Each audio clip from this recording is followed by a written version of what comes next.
JFK 40 years, 40 people, 40 stories.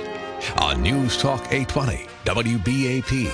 This is a snapshot, one man's story of November 22nd, 1963. One chance encounter as then WFAA radio program director Pierce Allman witnessed the shooting of JFK and then ran toward the school book depository. Up the steps to the depository building, asked a guy where a phone was, and he jerked his thumb and said, "In there." And I went in, got the only phone there in the lobby, and dialed the station.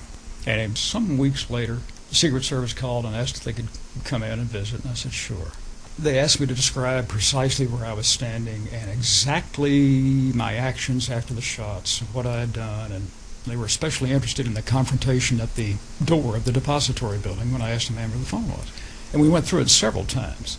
And finally they said, "Are you familiar with the testimony of Lee Harvey Oswald following his arrest?" And I said, "No."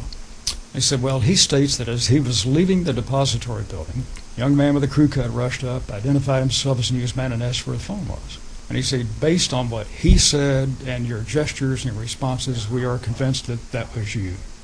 It's been confirmed that I did encounter Oswald on the way out, not only witnessing the assassination of the president, but then speaking to the assassin leaving the scene is a disturbing memory sometimes because you get into a series of what-ifs.